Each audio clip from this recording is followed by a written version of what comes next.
So, I like this new trend on YouTube with story time telling over drawings. And granted, I am very new in the world of digital drawing. I've always been a pen and paper artist, but I came to find that it's a lot easier to carry my iPad around than it is to carry a whole bag of pens and papers and pads and, all that stuff. So, I mean, this is pretty archaic because I'm just using the iPad to record my audio. But I got stories. I have experiences. I'm a quarter of a decade old. Maybe I want to tell some stories, Let me part of your world, art tubers, please. So, I'm just gonna hop right into it while this drawing of a commission I am working on develops for you in the background. So, one of the most common one of the more common YouTube art rants I see are always about art teachers. And about how art teachers are like evil or satanic, or they stifled creativity, or they were jealous of me, or they never wanted you to draw what made you happy, or they always whatever, like my art teacher killed my cat in the 6th grade, story time, whatever. But I honestly could not relate to having a bad art teacher. And in my lifetime, I've actually only had 3 different art teachers, but there's going to be one in particular that I'm going to talk about, at least in this video, because this is just a work in progress sketch, so I can probably make a part 2 and part 3 talking about all of my teachers. But the first teacher I ever had for art was actually when I went to middle school, and I honestly don't know if that teacher is even still alive or still teaching, or if he's retired or anything like that. Because when I was in middle school, Facebook wasn't a thing. I think it was MySpace, was fairly new back then. Ooh, I'm aging myself. Anyway, so for the sake of animosity, I'm gonna call him Mr. Art.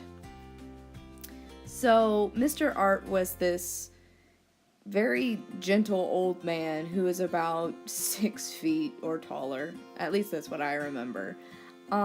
He was kind of like, Bob Ross without the afro and kind of gray. He was very calm and very I never saw him get mad at any of his students.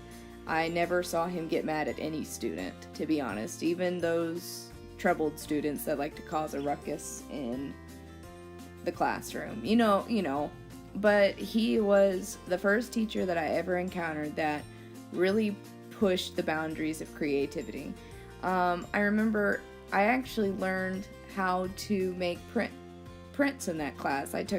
He showed us how to carve and make prints, which mine was a wolf. And he was also the first teacher. Actually, to be honest, he was the first person that told me that I actually had some sort of talent.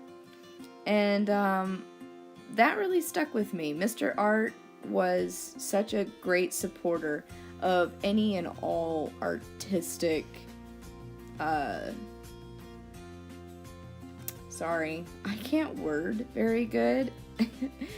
But anyway, Mr. Art was very supportive of any and all artistic venues, I guess, is a good way to put it. He would always let students work on their own thing if the current class project was done. Like those keychains that you made with the plastic string, they were very popular when I was in middle school. And I remember one time he announced to the class, he goes, "I see you all working on those little keychains." He's like, "Be creative. If you're done with your assigned work, be creative and go ahead and work on these keychains. I don't care what you do as long as it's art. And that was really powerful, and it really stuck with me, and still, even to this day, I still think just be creative and just do art. So anyway, thanks for watching. If you like this video and my awkward, crazy voice, go ahead and like and subscribe, and hit that bell button for notifications so that you can see part 2 and maybe part 3, depending on the length of all of this. I'm just gonna go ahead and fade out into the darkness now while the drawing finishes up. Till next time, stay curious.